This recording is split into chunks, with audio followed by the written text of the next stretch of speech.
Yes, folks, it's a great day on the outside. Yours truly is just coming back from his barbershop appointment. And if I do the pre-recorded interview as part of this show, you'll see what I definitely needed that and all of that. And definitely was out and about, got a chance to go by the Carolina Theater and see our new executive director and talk to him. He's all moved in and has got his family and everything situated. Both his mom having an apartment as well as he having one as well with his significant other also. So definitely it looks like things are definitely going good in terms of things at the Carolina Theater, and definitely looking forward to seeing some shows going on in that venue. Probably not till the fall time, as of course folks still have to get acclimated, and of course there's still people out there getting vaccinated. I know I still need to go get mine as well. So while I was out and about, I definitely got by the barbershop and also stopped by Measurement Incorporated. Saw a couple of my coworkers at that location also. And then, of course, I was just out and about, stopped by the eyeglass place, which actually I've got an appointment with them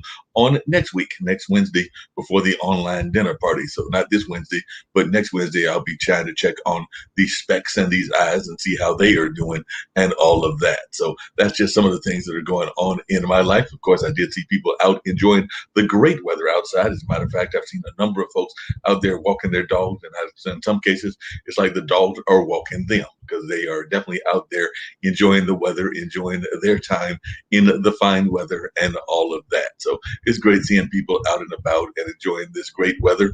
Definitely, a lot of folks were still masked up, and that's a good thing because we do want people to still do all of the things that the CDC and other people are encouraging us to do, including getting those vaccinations and all of that. I do know that in Florida, I was over there at the barbershop, and I noticed that in Florida, I believe that the folks in that 40 age range are able to get theirs, and it might even be going down to like the college age as well in the very near future. So definitely we're seeing more and more people opening up and more people getting vaccinations. And a lot of people are also talking about what's going on in the sense of Georgia and some of their new laws that they have enacted about bringing water to poll workers, bringing food to poll workers, having different kinds of locations, not having as many locations in some places, and definitely some other things that folks are not all that thrilled about. And the same thing with what's going on with the George Floyd case, or the case of the officers that were involved in his killing and all of that. So definitely a lot of things are in people's minds, are on the news and all of that. I'm also hearing a lot of people that are hearing about a whole lot of youth coming across the border from Mexico, and people are thinking about that and how that is impacting their lives as well. So a lot of people, actually, I saw a poll while I was at the barber, and one of the polls said that the vast majority of people were approving of what Biden was doing with the pandemic. However, it was not that much approval for what's going on the Mexican border. I think it was something like 57% disapproved or something like that, if I'm remembering my figures correctly, and what I saw when I was watching the news over there. And of course, like all good barbershops, we were talking about sports and social situations and a number of other things along that line. So always great to have these amazing conversations and to just have a chance to talk to folks when we're out and about. But now I've got one of my guests coming in, and I'm looking forward to hearing from her. I've had all kinds of great guests coming to me from Potted, and this is another one that I met through Potted as well. So I'm going to bring in Miss Ortega, and we're going to have a conversation about a number of things. But definitely glad to have you here with me, Miss Ortega. Definitely, I know that I had reached out to you, and definitely I've had some amazing guests from that platform, Potted, that have talked about a number of things from the business community to a number of other things as well. So I'm always glad when I can get guests from that platform. They've done a great job of definitely providing that opportunity for podcasters and others to meet each other and all of that. So I don't know if you're familiar with the International Broadcast Network, but I'll tell you a little bit about it. Nick Palveda and Kim Calhoun kind of founded this whole platform, and it's almost like an internet TV network. So we've got all kinds of shows going on, everything ranging from my shows, which are more talk oriented, to a couple of other shows that are music oriented. I know that Alexandria May does one called Alexandria May's Music Cafe out of South Africa. And we've also got very much of a spiritually based show that comes out of Nigeria. So we've got shows from all over the world. And of course, we love having guests from all over the world as well. So Miss Ortega, I'd love for the folks to learn more about you and about what you're all about. And then, of course, I've got, as always, with a good interviewer some questions that I've got in mind as well. But if you want to share a little bit about yourself, I'm sure that folks would love to hear about it here on this platform as well as just in general. I love that. Thanks for having me. This is the first time I've used this platform. I did not expect to go live the second I got on. So hello, everyone. I'm Monica Ortega. So I host a YouTube travel show called Monica Goes. And then I also co-host a podcast called Stumbling Forward about entrepreneurship. And my very first book, The Power of Pivoting, actually just came out today on Amazon. So I'm super, super excited. Good. We've actually got a travel program. It's one of our shows that has done quite well. That Brandon has done Best of Travel with Brandon and all of that. But unfortunately, he's also or fortunately, he's also kind of our main webmaster and all of that. So he's not been doing as many shows as he had been doing in the past. And of course, people aren't doing as much traveling because of COVID, but now things are probably going to open up. Hopefully they'll open up. Like I mentioned earlier, I went by one of the boards that I sit on, which is the Carolina Theater here in Durham, North Carolina. And I was meeting or talking to, I've actually met him a couple of times, the new director and all of that. But we were just talking about how it's going to be very much of a hybrid mix, even in the theater world, where people might be not seeing films as soon as they expected, or they might be doing like the big corporations are doing, Disney and Warner Brothers, where you have the opportunity to see it both in your house, but also possibly see it in a movie theater, whether that's AMC or an independent, like what the Carolina Theater is. But I just wondered, as one that's been in that travel space, what has been your thoughts about the travel industry, and are you expecting it to have a boom now that we've had this lull? Because I know it definitely hurt a lot of the travel industry in the sense of hurting cruise ships. I actually went on my first cruise. I think it was about, was it last year? So maybe it was 2 or 3 years ago, 2.5 years ago. I went on my first cruise ever and enjoyed the experience. But there was other things that I wish that I had done more of, like getting to know some of the local attractions as opposed to the ones that the boat and the cruise ship takes you to. But I was just wondering your thoughts as to what the future of travel is, and then we'll get into some of the other things as well. Yeah, I mean, it definitely took a hit, that's for sure. And, I mean, I remember this time last year, all of my contracts just disappeared suddenly. And, we all went into lockdown and stuff like that. I will say the one good thing that I've always focused on US travel and outdoor adventure, which is two things that we can actually do now. So I think we're seeing a lot more of road tripping, camping, things like that. I just did a little birthday vacation to the mountains here in Colorado over the weekend. So there's still ways to travel and be socially distanced. But I also feel like now that the vaccine is kind of coming around, I would say, within a year, travel's going to be picking back up because we're all getting stir crazy and ready to go. And I think once we have that sort of comfort level that, we're getting it and other people might be as well, and destinations are taking precautions, I think we'll see a good surge.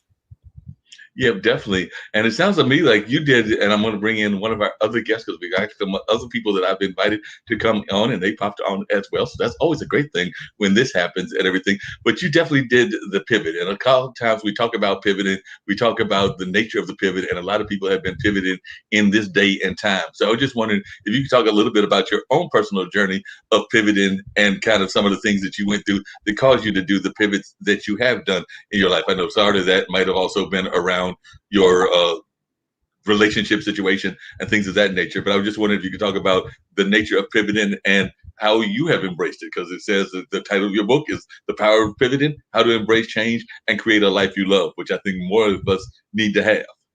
Yeah, I mean, so I bounced around in the entertainment industry. I was a singer in Nashville, and then I was an actress in LA and host. So I feel like career-wise, I was always pivoting. And then I also had this like mentality that life is linear, right? You go to high school, you go to college, meet somebody, get married, have kids. So when I was 29, I sort of did that, thinking of checking the boxes, and got married. And it turned out to not be a very good marriage. And through that process, I actually came up with the travel show because he wasn't into travel. And I thought, if I'm not going to get this out of my relationship, I need to get it out of my career. So still sort of on that theme of pivoting, right? And then about 4 years in, when I found out he'd been cheating the whole time, it was like the entire plan had kind of blown up. And it was the first time I stepped back and I thought, okay, well, what do I want my life to look like? What do I actually want to do? And, I wish I would have asked those questions earlier, which is one of the reasons I put out the book, is I'm hoping to help inspire people to like really dig into who I want to be, what I want to do, where I see my future going, all of those things. So for me, it was this big blessing in disguise. And then I really dove into the travel show and fell in love with everything in my life, really. But then 2020 hit. So all of a sudden, everything again kind of gets blown up. And I thought, I feel like I'm not an expert in any of these areas, but I am an expert at pivoting. I've done it my whole life. And suddenly all these people were in that situation that maybe hadn't done it and found change scary and didn't know where to go with it. So I never really planned on writing a book. But I sat down to write it, and about 3 weeks later, I had the book done, and I thought, oh, I guess I had some stuff to say. But I feel like, pivoting it's a nicer word than change, right? Change feels scary. Pivoting feels like we're just going to try it this way. And so I'm really hoping that the book can inspire people to see setbacks as setups and really see the opportunities that come when things change instead of just all of the scary unknowns. No, I definitely agree with you that. Another thing, and I'm going to bring Veronica in first because she's the master of e-commerce and all of that. And she actually came here from one of the Southern African countries and all of that. So she came from one of the Southern African countries, now lives in Texas with her longtime partner and husband and all of that. So, and also her fancy giraffe, Miss Molly, that she also sometimes brings into some of her podcast environments and everything. So it's actually not a real giraffe if folks are worried about a real giraffe popping up on the show and all of that. But one of the things that I was going to ask you, and I was also going to bring in Veronica into this question as well, and I'm also bring Robert in, who's coming at us from Alaska and all of that. But he's got that whole kind of Alaskan environment, so I want to bring both of them into the conversation. But we've also heard people thinking about pivot in the sense of even sometimes the ways of our thinking about diversity. And I was just wondering your thoughts about that, because you definitely come from the Hispanic environment and things of that nature. I've got friends in that community. I've got friends in the Asian community. I actually come out of the African American community, but I also have some Native American blood in me as well, and some other blood flowing through as well. But whether it's Black Lives Matter or a number of other things, we have had conversations around diversity. And of course, a lot of people are paying attention to the border and what's going on in the border and a number of other things. But I just love to know your thoughts about diversity and how that plays into the entrepreneurship pivoting environment. Yeah, I mean, oh my gosh, there's a lot to unpack there. But I feel like I've seen a lot of different sides of it, right? I was raised in Michigan, which is primarily a white area. And then I moved to Tennessee, which the South is a completely different world. And then I moved to LA, where it's incredibly diverse. And now I'm in Colorado. So lots of different places and experiences in terms of diversity. And then I feel like within the past year, obviously, all of this stuff is going on with Black Lives Matter and these protests and the awareness that's finally happening. And, all of these things, it also plays into the heaviness that was this year, right? And like the toll that takes on mental health. And so I think it's a really good time to learn, to step back and learn about other people's experiences. I know personally, I don't know what your experience is or what an Asian American experiences is. So it's a really good time to learn and just really be aware. So I feel like we're all sort of awakened, and we should see it as an opportunity to grow as humans. No, I definitely agree with you. And like I said, I'm going to bring Veronica into the conversation as well. Veronica, glad to have you here. I know you always are glad to join us and all of that. And you are the one of the true masters of e-commerce, and you do great in e-commerce. So I know you've got an event coming up, and definitely earlier we were talking to Monica, and she's written this book called The Power of Pivoting: How to Embrace Change and Create a Life You Love. And I know that you're all about creating a life you love. I mean, I don't know many people, and I like to tease you about this all the time, that get to live on a boat, because like I said, some of the time you're on land, and Brian and them tease you about that, but a lot of times you're out there living off the Gulf Coast, off of your boat and all of that. So share a little bit about what you got going on, and then I'm sure Monica would love to know that as well. And then in a minute, I'm going to bring Robert into the conversation as well from Alaska, but would love to hear your thoughts about what's going on in your world. So, hi, Monica. Nice to meet you. And thank you for inviting me, Mark. I really appreciate it. I keep forgetting I can just pop in on this. Mondays is always a heavy day in anybody's day, right? So, yes, I live on a boat, and I've been living on a boat for 8 years. And it just happened because my kids left home and they were like off in the world. And we said to ourselves, what happens now? I did my pivot. It's actually more like 11 years. About 11 years ago in my life, it's like, okay, what is my next adventure? That's how I see my life. What is my next adventure? I lived in Holland for 8 years. I come from Namibia. I lived in South Africa for 8 years. And now I'm in America, and I'm stuck because I've got babies and grandbabies here, and they have wives and stuff, So, but and then COVID happened, and I totally agree with you. You have to change your life. I keep saying to people, is nobody at the end of your life is going to go, damn, I'm so sorry, my darling. You can have it over again because you screwed up the first time. So if you're not happy, why? And talking about divorce, why are you with that person? If you're not really happy, if that's not what you want to do. So I'm very, very fortunate that I'm still with my partner, and we have been married. I've got to think about 38 years, 36 years. I think my son's 37. I don't know. Don't tell him I don't know his age. But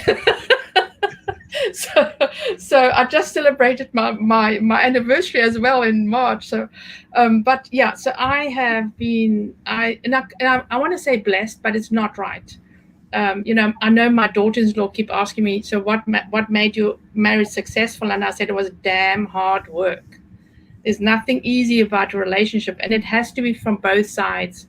If you don't have that, it's funny, we had that conversation with my daughter-in-law this weekend. It has to come from both sides, and they're going to be bad days, and they're going to be really, excuse the French here, shitty days. And I mean, seriously, he's squeezing his bloody toothpaste from the wrong thing, and he didn't put on his tongue, and sometimes you're like irritated and, ew, don't touch me, just go away, But you got to just roll with it. And I mean, and when you have kids, it's even worse. Actually, kids make it worse, believe me. And so it is hard work. Never mind. And you got to keep the romance going, right? You got to keep the romance going. Anyway, let's go back onto e-commerce, because I'm Yes. I'm very, very passionate about e-commerce. So it's so excited about my customers. My clients have really sold well last year. We were just talking about, I do a workshop Mondays and Wednesdays, and we were discussing just, sometimes things come up on a discussion and I don't get a chance to teach them something. But so, they did really well last year. And I think a lot of people went up and then crashed down and then went up again at Christmas. This year is going to be a little bit more difficult. I think people are literally getting fatigue, right? It's just not another year, not another day. We have to do this how long, So I find you have to think outside the box, whatever you're doing. You go say, okay, so maybe if I tweak my website, maybe if I do a live, right? Maybe if I have a picnic on the off deck just to bring the romance in my relationship. I'm not going to do that, by the way.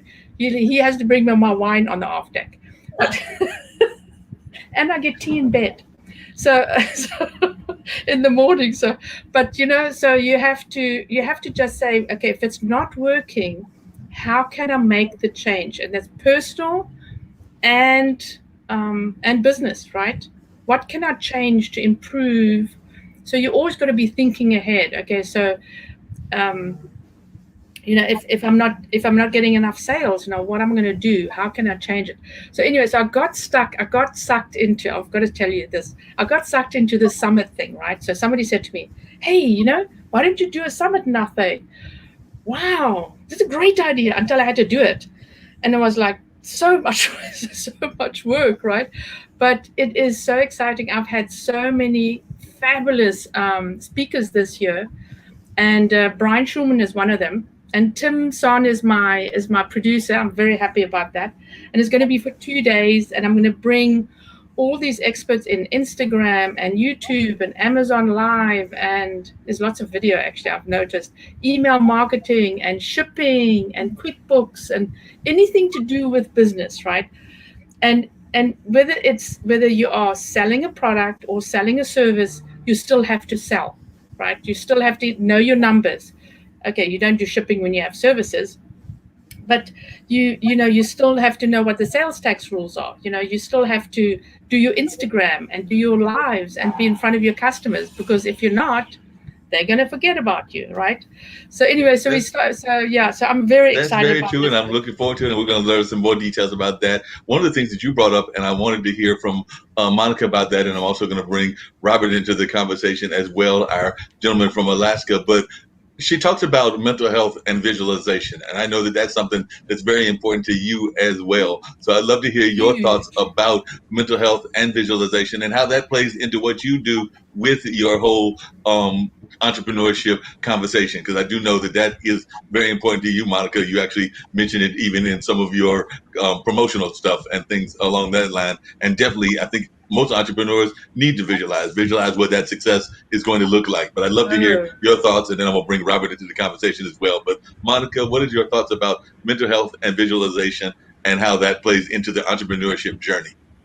Yeah, I think it's everything. I think one of the hardest things about being an entrepreneur is keeping yourself on track, right? Because it all comes down to you. And then also not taking it personally. So you have two ends of the coin. You have to have a goal, be motivated, create a plan, through visualization, vision boards, manifestation, whatever you want to call it, whatever you need to do to schedule and get a plan going for your goals. But then also you have to learn to not take it personally through the ups and downs of entrepreneurship, right? Because we all treat our businesses as our babies, but that can be a really slippery slope because businesses do this and you have to be able to ride those waves out. And I think so much of that is being proactive, having like I call it a mental health toolkit. I have my anxiety toolkit, my depression toolkit. So when these things start kicking in, I have steps that I can take that can kind of prevent a spiral and get me out of my own brain, whether that's asking other people or just going for a run, whatever it is. But having those things in place beforehand instead of just thinking, I'll be fine no matter what happens, because we're all humans and our brains are weird. And the best thing you can do is prepare for those sort of slumps. And I think that helps get through. Now, that makes a lot of sense. And I know one of the things that Veronica does, and then, like I said, I'm definitely going to bring Robert into the conversation, is that she also has ways of keeping things, as you just noticed from her conversation, very fun, very entertaining. And she's definitely adds that element of comedy. Usually she's got Molly, her giraffe, with her and all of that. So I was wondering whether we have, like the rest of you, Robert and Monica, if you have things that you use as kind of the things that give you joy that some people might think of as childish or kind of kiddish, but they add joy to what you're doing and everything. Because, like I said, Monica's got her, Veronica's got her basically pet giraffe and all of that. So that's what Molly is. So I was loving to know your thoughts as to whether there are things that you do to kind of keep that joy going, Monica. And like I said, I know that you were married and had divorced, but I don't know if you have any kids. And the same with Robert. And actually, it looks like Robert's got something he's got as well. So that's that actually looks like a giraffe. Right? Oh wow! Wow, it's a diamond willow, actually. Yeah, I mean, you got to. So when I talk to my clients, I have to be upbeat. Okay, now I start in the morning, right? So I talk to my husband. I have to be upbeat, right? Because he's more of the, hey, I'm going to. He's retired right now, but he's more of the literal logical, I've got to get things done. And that sometimes it's the person because it doesn't get things done. So you've got to be, So then I get on my workshops and come on, guys, let's go for it. Blah, blah, blah, blah, blah. It's like positiveness. And so, and funny enough, I spoke to my mom and she's in Namibia. And I said to her, you know what? And I told Brian as well. So when you are depressed, right, you're feeling a bit down and things are not going well. And so you got to smile. So stand in front of the mirror and smile. And believe me, you'll look so bloody silly that you will smile at yourself. And if you're smiling, you can't have bad thoughts. Because as soon as we have bad thoughts, your mouth goes down, right? I'm so bloody miserable, right? So, but if you're smiling, then suddenly your face lights up, and you've got to do this in the mirror, right? And so it actually lifts your spirit. So and people can hear it in your voice when you're talking to them on the phone or if you're doing anything, right? So you have to keep on smiling, baby. That's my mantra. Keep on smiling. Makes sense. What about you, Monica? Are there ways that you try to have your positivity and ways that you try to add to your positive spirit and everything? Because definitely you seem to have that kind of positive energy as well. So I'm just wondering, what are some of the tools that you use to manifest that happiness and to manifest that positive energy? Yeah, I mean, I definitely have my morning routine. You know, I do my Bible study, I do a little meditation and, journal things out. But then again, I have like these weird toolkits, right? So, like, if I'm feeling down, I'll just pick one, whether it's like go out with friends and go dancing or go for an angry run or just cry, and I just try out different things to see which one works. But I'm definitely all about comedy. I mean, I literally wrote stand up going through my divorce and then went out and did it just for fun. Like that's Brilliant. I love That to is like brilliant. and like make it more fun, even like the most uncomfortable, awkward things. So I think just having a good sense of humor, but then also not taking it personally when other Yes. people aren't upbeat. Because sometimes our friends or our partner or our family may be very pessimistic, and I used to take that so personally and let it affect my energy. And now I'm just like, you know what? That's their day. I'm going to close the door and do my own thing, and then come out an hour later and things are fine. Yeah. So like really learning to not take everything else so personally. Yes. And that includes the world's energy right now. Like the world's energy is low. So you have to protect your mental health and protect your own spirit when all of this stuff is going on in the news and in the world. Right, that makes sense. Robert, I'd love to hear your thoughts. You're over there in Alaska, and a lot of times people, when they think of Alaska, they think about the fact that sometimes y'all have those periods of the year where it's like light and daytime all day, and then y'all have another time of the year where it's dark a lot of times more than usual, and there's some other weird things that go on in Alaska that I imagine impact your own energy, and of course, definitely things are going on around the world that you're also studying, and of course, you're now trying to get into the world of live streaming. So I'd love for you to share a little bit about who you are and what you're doing, and just a little bit about that Alaska spirit. Because, like I said, I think I mentioned to you before, one of my schoolmates from Marquette and everything, he actually was running for one of the mayor's offices there in one of the towns of Alaska. And I've got to look up Tom Morfin and remember which town it was he was running for, but I know he ran for office there and did not win that office, but he did run and everything. But I would love to hear more about Alaska and where you are and what you're doing in Alaska and what you're hoping to do with your live streaming, and also how positivity plays a role in your life. Absolutely. You guys can hear me okay? Yep. Great. So first I'll answer the question about the light. Right now, as we're coming into summer, it's not quite, it's springtime because the light is high and the sun is out. So as we get closer to June, light is exponentially getting longer till the 21st, until summer solstice, and then it'll peter off and get dark again. Most light that I see, I'm about 220 miles more east than north, but northeast of Anchorage.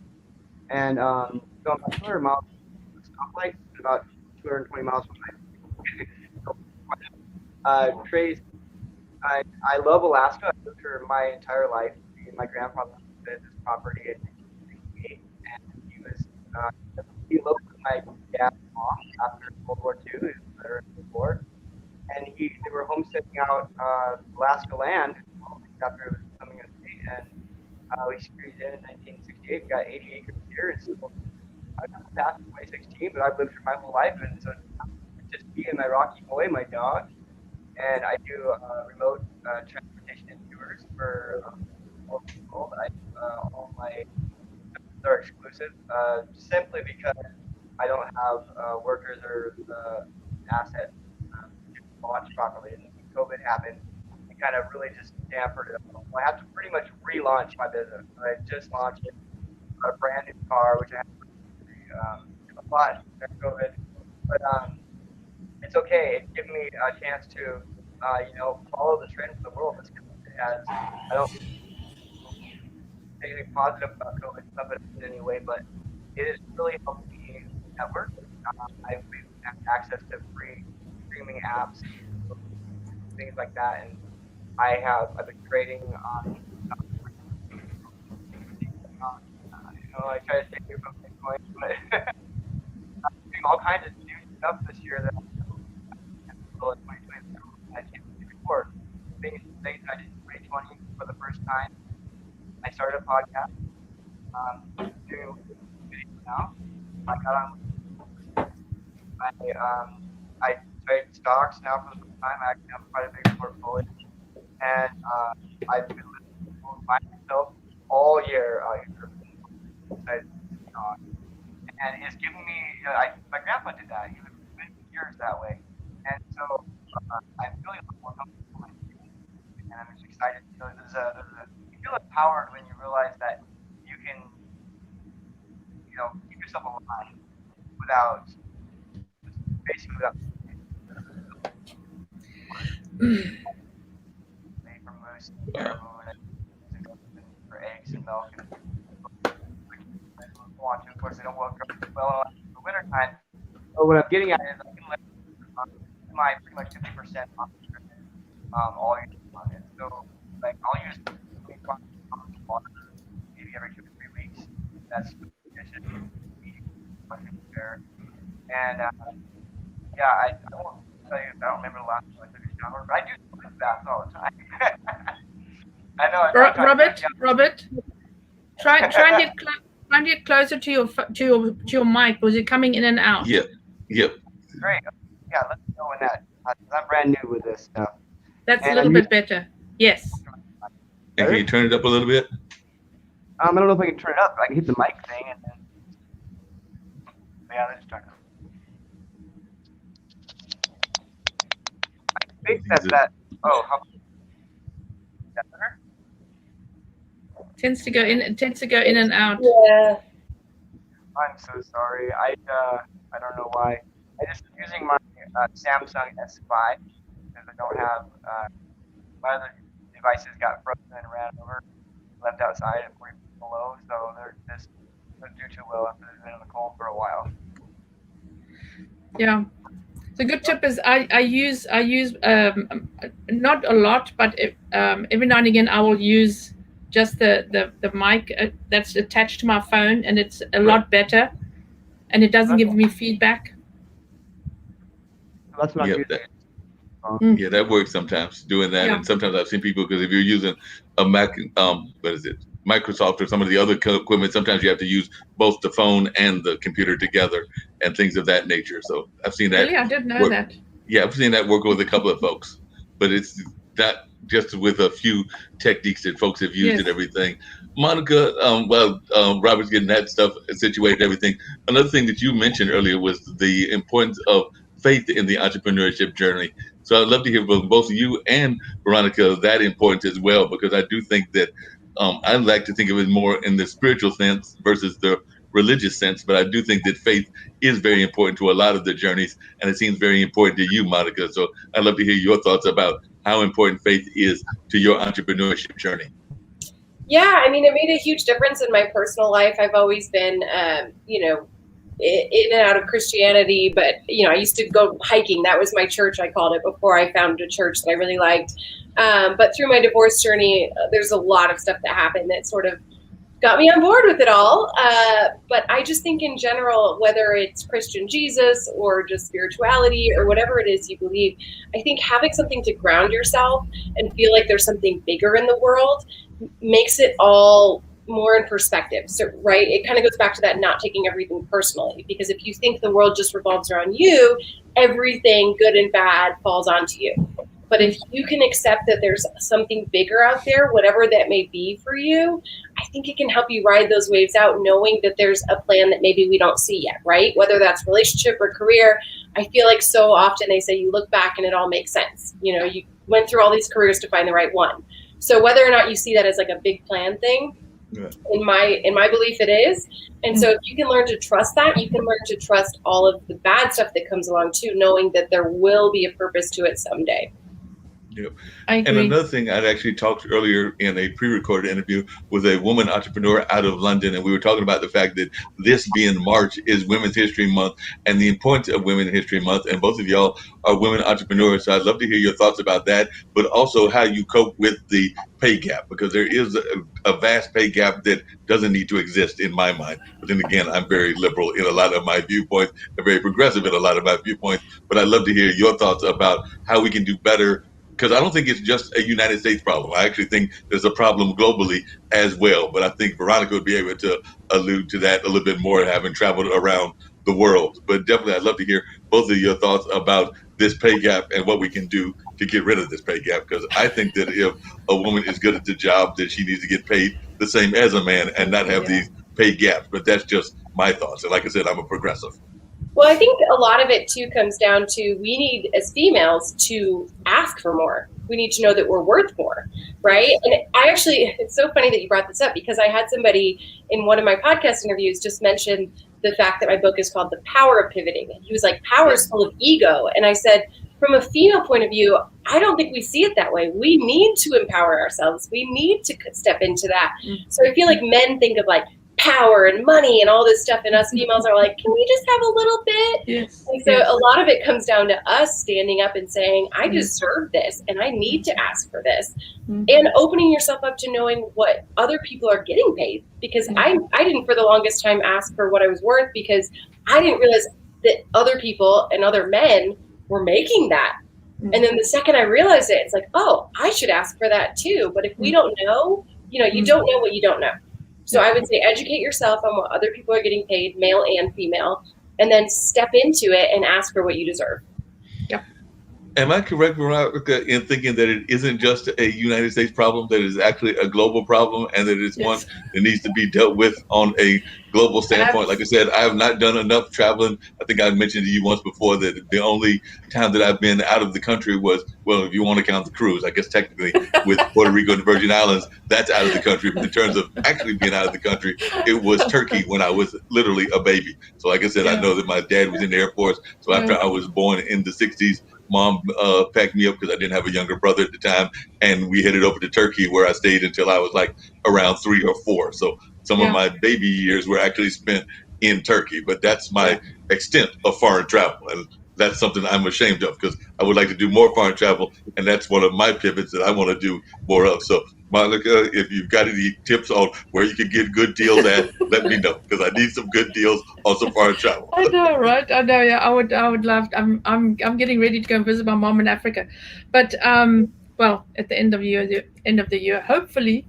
I've been an entrepreneur since I was in my early 20s. I worked for 3 years as on a uranium mine in Namibia, and I was learning stuff, right? And then I changed careers, and I was a contractor when we moved to Johannesburg, and I became an entrepreneur, and my babies were tiny. I mean, they were literally baby 6 months or something, and even smaller. I actually had my first job when I came out of the hospital with my first baby, and I would put him on my back and do my drawings. But I think I agree with Monica. It is all about our attitude, right?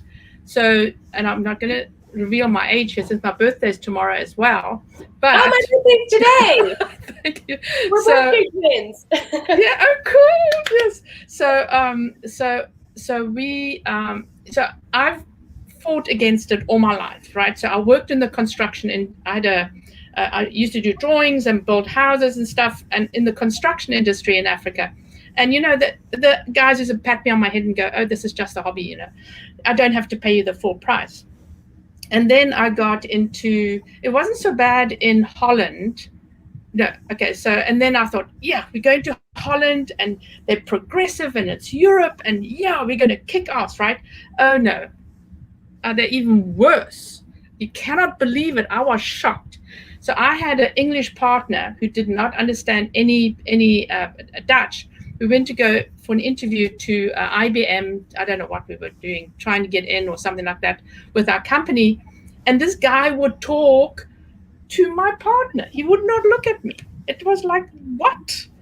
So, I mean, it's just, it is, so it won't go away, because women, and this is women as well, right? And men, the dads and the moms, teach their children that mindset.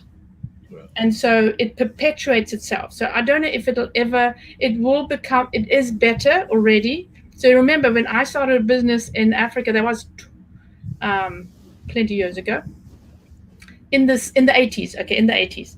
And I had to have my husband's signature on my business telephone. Wow. Hello. Yeah, I could not get a business bank account. I had to have his signature. So, and America is like 20 years ahead of what Africa is, But again, it was really bad then, but it's still bad because moms teach their sons to do different things. So we have a little boy and we have a little girl, and they automatically will veer toward things. So you will give the daughter dolls, the boy gets cars, and if the little boy wants a doll, they go, "Oh, you're a whoosh. Here's a car. Go make vur vur sounds, right?"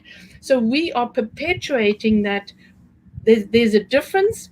Hey, Ankit, there's a difference, and and so the sons can go, whoosh, you can go and do stuff, and the little girl, hey, you got to stay inside and do whatever you need to do inside. So again, it is up to the parents to change the attitude of children, and also teach their daughters. Sounds like a song, right? There is a song like that. Teach their daughters to reach for the moon, and that they are worthy and you can do anything. I'm teaching my granddaughter. She is cheeky, baby.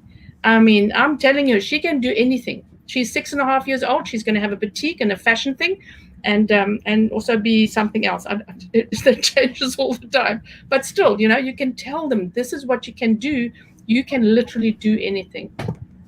No doubt about that. One thing that I know that the network has talked about, and I'd love to hear Monica's thoughts. I think that Veronica has talked about it in the past before as well, but I'd love to hear her elaborate on it. But I know that two of our founders, that being Kim Calhoun and definitely Nick Palveda, have talked about the fact that we too often use 18th century values in terms of what we're teaching in the 21st century. So they don't feel that we do enough teaching about entrepreneurship, about financial literacy, about a number of these other things as well. So I'd love to hear from both of you, Monica and Veronica. So I'll start with you, Monica, as to your thoughts as to us teaching even about entrepreneurship in the school system and in society in general, and whether you feel we're doing enough of that or what we can do better in that regards. Yeah, we're absolutely not doing enough. I mean, first of all, I think we should have been taught taxes. I wish I knew what was happening with my finances. I mean, we were never taught those things. Mm-hmm. And then people need to know that there's other options for business other than just these check marks, like I said, of going to college or having a trade, because not everybody learns the same way. And I didn't even know that these options were available to me. And then also, without knowing the financial stuff and an LLC and all of these things that came into play, I made so many mistakes and lost so much money just trying to figure things out in my business, where I feel like there needs to be business classes in high school. Maybe even junior high, but you have to start teaching those skills, marketing, business. Nowadays, I think they should teach about social media and how to use it for good and evil. I mean, there has to be all of these different things involved in the way that we teach kids now. Absolutely. That's my passion. I'm all about business. And my son goes, "You're very boring. All you can talk about is business." But it's important. I schlep my children. I used to sell South African stuff in Holland. I used to schlep them to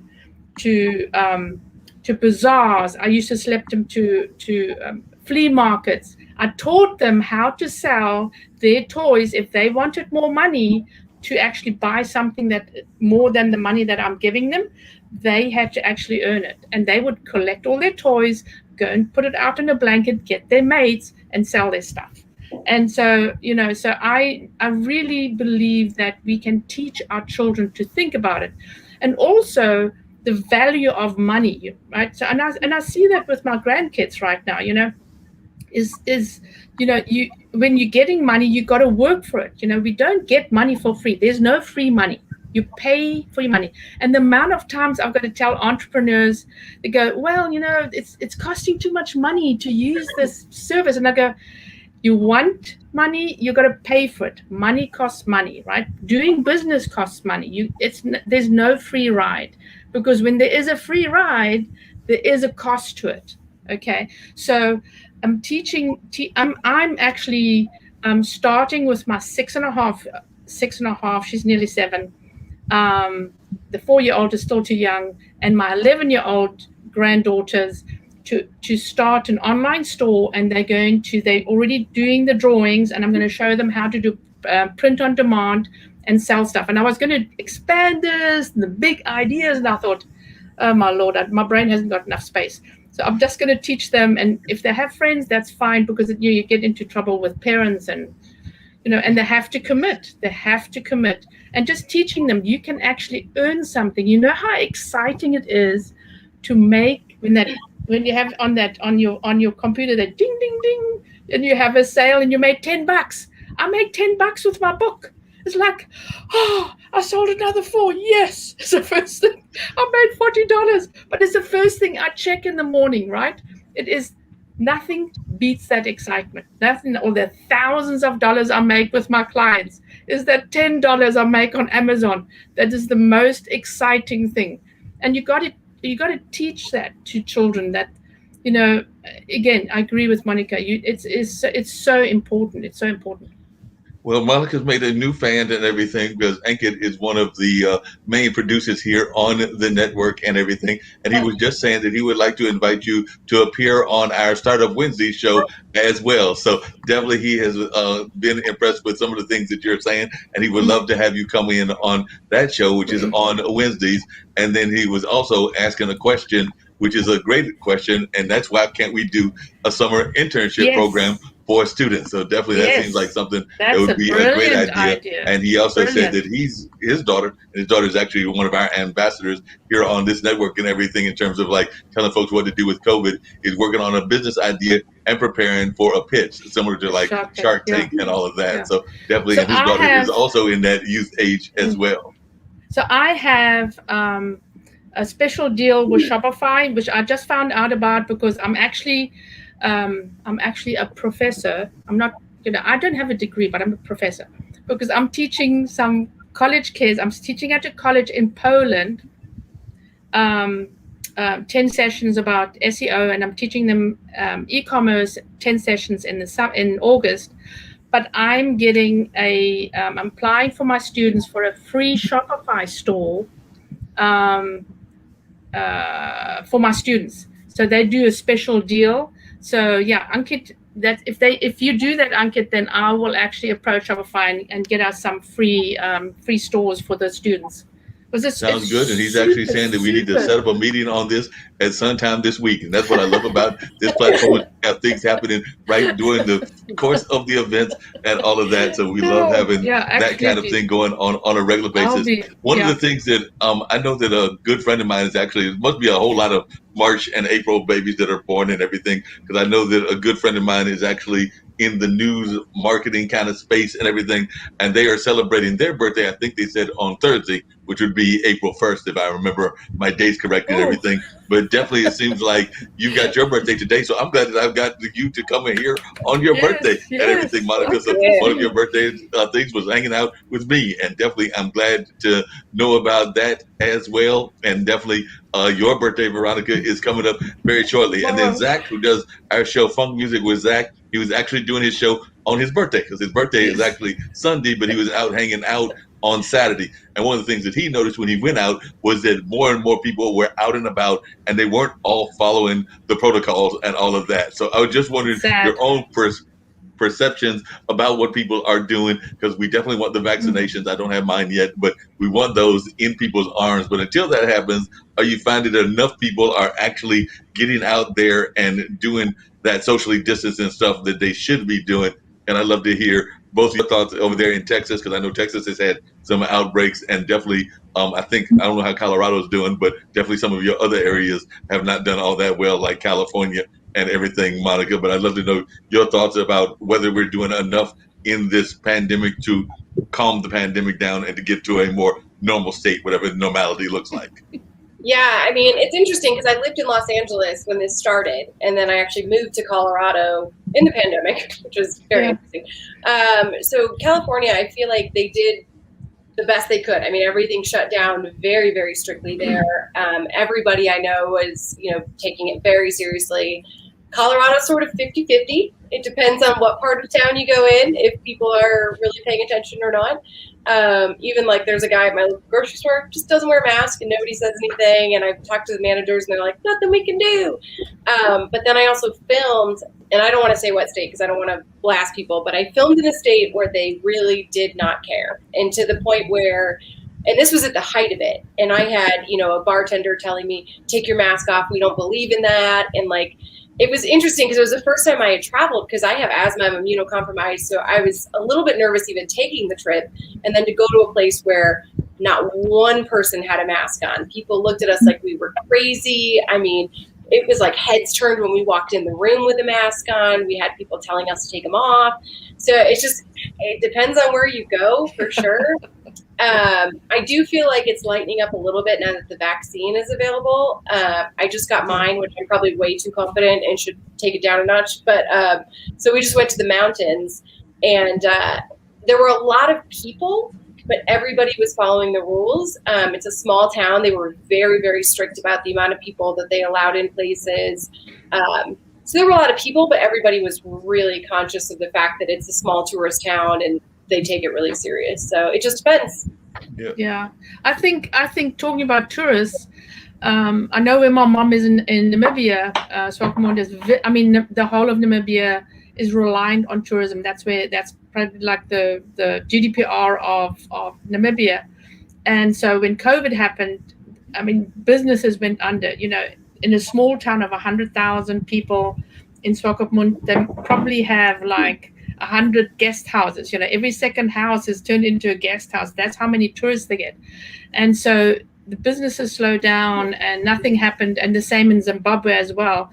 So I have a client that sells Zimbabwean stone sculptures, and they have them here. And so the artists are starving because they also rely on the tourists to come and buy their stuff. And so these guys are literally keeping them afloat by giving them money for food, a little bit of money for food. And they've given, sank a well so they can get fresh water. And it's just fortunate that he has got a little bit of money. But it is really bad for tourist towns. And what I find here is, which I'm very happy about, because I will not talk about the idiocy of people in government, right? Seriously, especially in my state. So I'm moving. But anyway, but despite that, Kroger has said they will upkeep and you have to wear a mask. I have not been to Trader Joe's, but I'm sure that, most large businesses have been responsible to say you wear a mask or you don't wear a mask. And I'm very happy to say that wherever I've shopped, Target, Kroger's, I don't shop a lot. Where else? That everybody's worn a mask. I had my car detailed and oil change. Everybody was wearing masks. Or there was like really a big, there's a table in between everybody else. And we went to a restaurant for lunch on Saturday, I think. Again, it was one of the chain restaurants, and there was a table in between that nobody could sit at, and the waiters were all wearing masks. So, and there was, hand washing and all of that stuff. So yeah, I've got my first. I'm going for my second. My husband has had both since he's older than me. I'm not as old. I'm a baby spring chicken. I keep telling him he's a cradle snatcher. Anyway, so I'm, you still have to be careful, because I was speaking with a friend of mine and she's totally against it. It's like, okay, she cannot have it because she was at 18, she got some vaccination and she had a stroke in the early 20s. But still, not saying that people shouldn't get it unless you have an underlying condition. It's just like, if we done that with polio, you would still have polio. So I keep saying to people, stop being stupid. Really?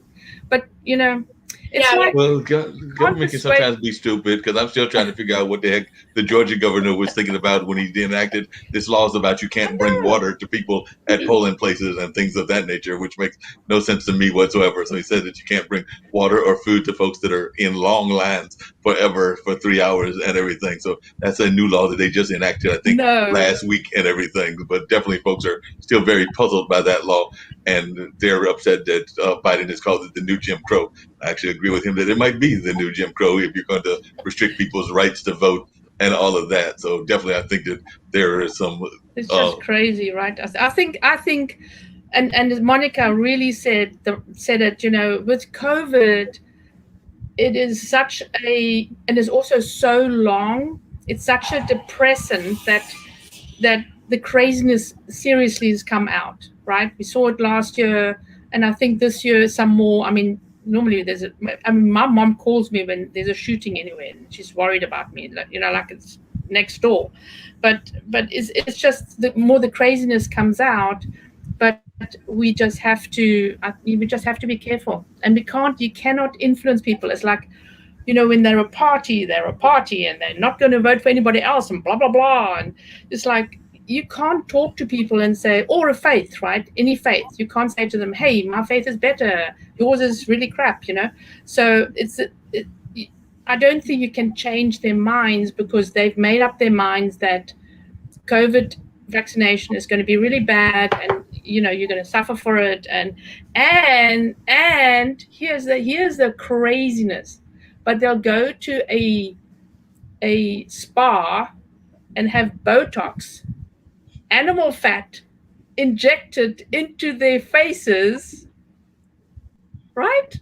Yeah. I mean, It's interesting too. So I also do stuff in the film industry. I do acting, and so I've been on a few different commercial sets, and they're all very different. The first one I went on, they were like, I walked in, no one had masks, and they were like, how comfortable are you with this? And I was like, I prefer we wear masks. And they were like, okay. And then I also did a public service commercial for Colorado Health Department about the vaccine. And I mean, even on set, they were like, you need to take a step back so that we're always 6 feet apart. Like, they were really, really conscious of it. Also because of the content that we were filming. But yeah, it's really interesting seeing how the film industry is dealing with it as well. Yeah, the film industry has definitely been hit. I know I've worked on a couple of film festivals, and definitely even how they're doing the film festivals have been interesting as well, because a lot of them have gone virtual. But I forgot that you are definitely there in Colorado. And of course, Colorado has been in the news a lot with the guns and everything. But I was wondering your thoughts about that, and just kind of like your own thoughts about that in your life and everything. Because I know Colorado is very much of an independent state. That's one of the things it prides itself on, is its nature of independence and its nature of being kind of that pioneer spirit. But you've moved there. But I know that when I've talked to people, and I've yet to visit that state, but when I've talked to people from Montana, Colorado, I would even argue Alaska, that's kind of the spirit that you get. It's kind of that pioneer spirit. But I was wondering your thoughts, and I wanted to hear from Robert as well. Yeah, I just wanted to say the Boulder one hit pretty hard because so my boyfriend and I both work in grocery stores. He delivers tortillas. I do Instacart. One of the people that was killed was an Instacart shopper. I've shopped in that store. My brother shops in that store. So yeah, that one definitely hit pretty hard. And it, but you also can't fear going to the grocery store. Like, it's something we have to do. You can't avoid malls and movie theaters and grocery stores. But it is weird being in Colorado, because it's very much a 50-50 state. Like I said, I've lived in Michigan's very 50-50. Tennessee very much swings to the right. California very much swings to the left. Now I'm back in Colorado in a 50-50 state. So it's like one of the, I mean, me personally, I mean, I don't think assault weapons should be allowed. I mean, there's no need to have an AR-15. That's just my personal opinion. Yeah, I'm all about you go out and hunt. I obviously come from a hunting family in Michigan. Like, I'm all about the gun rights, but I think there's got to be a breaking limit. I totally agree. I come from Africa, and I grew up with guns. And my husband refurbishes guns, so we've got old pistols, new pistols, guns and rifles and old rifles, and one of those, those really, really old rifles and new stuff. But it is, why would you need an automatic? It's like, seriously, why would you need an automatic? And I think there should be, and I also agree with, they can't restrict guns from people, because the bad element, the criminals will get guns. That's beside the point, right? So when somebody uses it in a criminal activity, it is it is what it is. We can't stop that, right? But but you should maybe go through a safety course, right? I mean, it's the same thing as people buying a boat. They can buy a boat. You don't need a driver's license. I mean, there are idiots driving boats. I mean, seriously, they have their kids with their feet hanging off the front of the boat without a jacket, right? So it's the same thing. So if we want to, we have to go. You have to go through a course. You have to do a safety course. Check, right? You have to prove that you can put your guns away and it's under lock and key. Check. I mean, I know that goes into your privacy, but you know what? Your son can be totally depressed and you don't know about it. And we have had a suicide in my brother's family. His stepdaughter committed suicide, and you don't know when people go into this situation. Everybody goes, "Oh my God, I didn't know he felt like that or she felt like that," right? So you got to make sure that you put those steps in place. And people, you know what? People are stupid. Yeah. What can I say? In Japan, they have like every single year you have to do a mental health check. There's a 2-week waiting process after you pass the course before you can pick up the gun. It's just too easy here. You know, and AR-15 is like, I don't know. I think my grandpa was saying like 15,000. It's accessible. Like make it so it's not affordable, you know. And then if people want it, they can work for it. They can save up, whatever. But like we can't just have it so easy for people to get these things. Yeah. Robert, I know one of the things that you were going to do, because actually I think that's one of the things you're supposed to be doing a live feed of, is actually going, and I know that you're involved in hunting, but you're doing hunting for food, and definitely it's not so much of that destructive kind of hunting. But I'd love to know your thoughts about this as well, because I do know that hunting is part of that Alaska culture, and it's definitely part of what you're about, because I think you were going to be doing a live feed with Tim of you going out and about hunting spruce hens, if I remember correctly. We can't hear you. Can you hear us? Oh, now you're really soft. Yeah, he's even softer than he was before. I love technology, baby. Gotta love that technology stuff. I know, right? I know. Can you hear me now? Yes. Yes. Okay. That'll work. I just can't hear you very well, but as long as you can hear me, I'll talk. Yes. I guess. Yes. I can hear you. Okay. So yeah, a lot to talk about with the gun thing and with hunting. I really believe that gun rights should be case sensitive per demographic, because there's really no reason to have a hunting rifle in New York City, and there's no reason to have an AR-15 out here in Alaska. I don't go hunting moose with an Uzi, or I have a shotgun with me because that's the biggest bang to keep a bear, to save yourself from a bear when you're outside. Doing tours for people from all over the world, I take them to the most remote tourist destination in the world, Kennecott. They have about 20 people year-round that live there, about 4 or 5 homesteads. In the summertime, it fluctuates up to 95 to 100,000 people. And it's all privately owned, and the last 60 miles is all gravel road up through the mountains. Definitely bear country. And you end in the mountains, in the Wrangell Mountains, where they had the Kennecott mines. It was the largest copper mine in the world in 1900.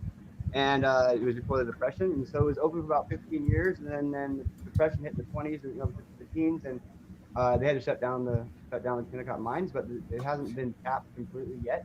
Really cool history with the mines. They built a railroad all the way from Cordova. I don't know if you know where Cordova is, but it's on the ocean and 300 miles inward, with a back in the steam engine days. So they didn't have electric stuff and cats and bulldozers. It was horses and hitting, so making these amazing bridges and train structures out of wood, and then tapping this mountain in the middle of nowhere. You're talking about a pioneer. This guy that found the copper in the mountains back there, he was studying the natives, the Athabascans, and he was way back out in the woods, and he saw a little discoloration in the mountains, and he realized that the natives were using a malleable material, and it ended up being copper. And so it still is considered one of the largest deposits of copper in the world, and it's the highest quality copper too. It's 85 to 90% copper ore. So it's just absolutely beautiful. I've got a bunch of it around. If my camera was working better, I'd show you guys. I got a lot to show everybody. I just gotta get a better system here. So on the gun thing again, it's kind of a touchy subject because in Alaska, I live about half of my food and my sustenance is subsistence. So I do require a rifle to basically qualify and be categorized as a subsistence liver. I live on this homestead property my whole life, so I have a fish wheel. I build a fish wheel with my grandpa used to when he was alive, but we build a new fish wheel every year and put it in the Copper River, and we get hundreds of salmon. So there's no limit on the salmon we can get. Can't sell it, but there's just a limit on the time. So there's a week or two in June that I can have the wheel in the water, and I have a big smokehouse about 30 feet high. I can smoke about 30 or 40 fish at a time in there, and it really breaks down to guns. When they threaten to take the guns away, it's threatening our lives here, and so it's kind of opposite, kind of a yang to you guys' yang. So Yeah. like we're scared about the guns being taken here, and there's very, very, very low crime, and like I graduated in a class of 6 people. You said 100,000 people in a town small. Anchorage is half the population of Alaska lives in Anchorage, and the population of Anchorage is about 300,000. And Alaska is huge. So you can tell, my nearest neighbor is about a mile away, and there's no banks or shopping marts or Kroger or anything like that. So we can't just go to the store and get, I gotta squeeze the chicken, So, but you guys can still hear me, right? Everything okay? Yeah. Mm-hmm. Good. Okay. Hey, I'm so glad to see you guys. I can't wait till this works out better so I can just actually really feel like I'm having a good conversation. Because the device is small too, I'm like trying to see your guys' face. I can't tell if you're smiling or, I love LinkedIn, you guys, and I love this program. And Marc, thank you so much for inviting me. Just to open it. This is my second live ever. That's wonderful. Robert, what do you do? I own Alaska Remote Transportation and Tours. It's a small custom comfortable travel. So when you fly into Alaska, there's basically 2 places you fly into, Anchorage or Fairbanks. Yeah. And so I go to Fairbanks, it's like 400 miles away, but they can either pick them up at Anchorage or they can take a little plane to Valdez, and then I take them from there to the Reno-St. Elias National Park, and it's about 300 miles away from the airport. A lot of people that come out here wanting to see, Alaska, not realizing that it is so big. Huge. I mean, it's huge. I live Yeah. 20 miles from Anchorage, but like on this big map of Alaska, that's only like this far. Yeah. Robert, we should connect because I've been trying to plan out a trip to Alaska to get into the wilderness for my travel show. Yeah. Oh yeah. Sounds like a great idea. Now, all 3 of y'all are entrepreneurs, and I definitely want to get back to another hard-hitting issue as well. But before we get to that, all 3 of y'all are entrepreneurs, and I was just wondering, what is one of the things that you wish that you had learned as an entrepreneur that you now know that you wish you knew way back when you started on your entrepreneurship journey? So I'll say Veronica for last, and she's had the longest of this entrepreneurship journey. But definitely, Monica, what's something that you wish you had known before you started the journey that you now do know?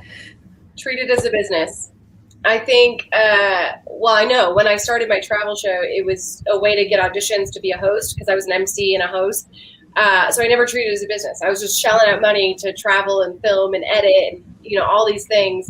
And then about 3 years in, I was like, this is not sustainable, and had to create a business plan and figure out how to scale and all of those things that you should learn right off the bat so that you have a goal. Know your why, know your audience, and treat it as a business.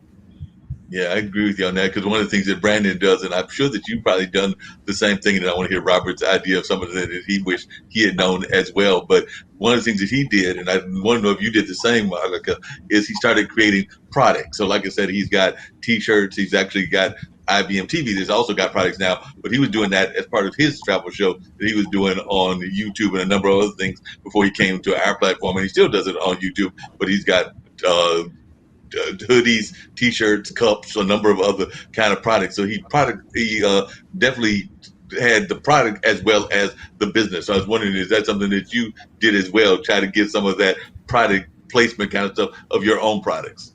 I did, and it was a big mistake for me. Unfortunately, my show is called Monica Goes. Nobody wants a T-shirt that says Monica Goes other than my mom. So I think that's part of it too, is you have to figure out, Yes. what is actually converting, and then double down on that. So my goal when I started the show was I wanted to inspire people to face their fears. And I love national parks. And so I was outdoors doing all these adventures. Unfortunately, that doesn't pay the bills. That's always going to be a part of my show. But it was the tourism boards that were hiring me to come and create film for them and buying my photography and buying my B-roll. And once that clicked, then I knew how to scale. Then I knew exactly who to pitch to. So those are my money makers so that I can go do the facing fears and the nature stuff on my own time to kind of fill in the gaps. Yeah, that makes sense. Like I said, I'm definitely ready to get to Robert and his things that he learned. But Derek Rowe is a gentleman here in Durham, North Carolina, and he actually, and I need to put you in touch with him as well. But he actually has been going around filming the national parks. So he's actually been doing like these whole kind of videos of the national parks with his video company. So I know he's done quite a few of them, but hasn't done all of them. But he's got a goal of hitting all of them at some point or another. But he's definitely based here, and he's got his own video company in addition to some other companies that he's working with, including some companies that are trying to do some environmentally friendly things, like around us not doing so much with plastic and doing some more better kind of recycling and all of that. So I'll put you in touch with him. But Robert, what are some of the things that you wish that you had known about business that you now do know that you didn't know then? I mean, that you now do know, but you didn't know when you started, that you wish you knew way back in the early part? Well, when I started my business, I had been kind of spreading my idea to my dad and my family and whoever I could talk to about it, and nobody had the passion for it that I did. And they really just didn't really think that I was even going to do it. So as I was launching, I didn't have a team. And so I did it all by myself, preemptively, without money or backer or credit card or investor. And if I would have gotten a team together somehow, if I would have been able to network on LinkedIn or something, if it would have been available in 2016 for me at that point, I probably would build a team first. I can't do everything. It's just hard to get people to get excited about your baby. You say treat it as a business, and that's probably very good advice, because I'm pretty emotionally attached to my business. I've got a great business plan, and I've actually worked it out to 5 different branches on the business of being able to pull within 2 years. And what about you, Veronica? Like I said, you've been doing it for a number of years, so I'm sure there's lots of lessons that you wish you had known back in the day and everything that you're now sitting there going like, wow, I wish I had known that back in like the early days of whenever you were starting business and everything versus now. So what are some of the things that you wish that you had known then, now that you wish you had known then? Well, it's a lot more expensive. Yes. It's way, way, way more expensive as if you're doing tours with somebody. The government and the state, they want their insurance before the rubber hits the road. So before you bring any kind of money or anything back up from your you got to, Robert, I think the biggest thing is you got to know your numbers. You got, and So and as Monica says, is realizing and treating it like a business. I mean, I was born into sales. My grandmother had a store, a general store in Namibia while I was growing up. So I grew up around a business. So I think I would have enjoyed that. Yeah, right. I mean, but and so she showed me you can do anything. She made hats. She made beautiful dresses for weddings. I mean, she sold shoes and candy and anything you can think of.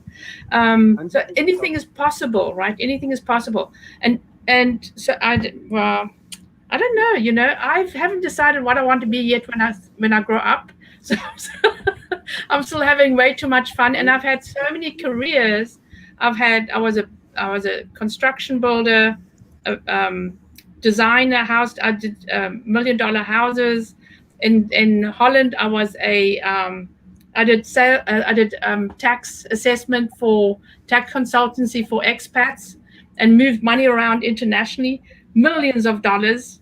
And I had a recruiting company here in America. I grew to $5 million, again.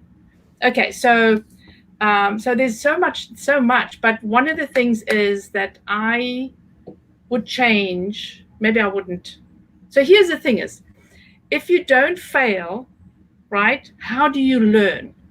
So with my No. $5 million company, I was factoring my invoices $150,000 a month.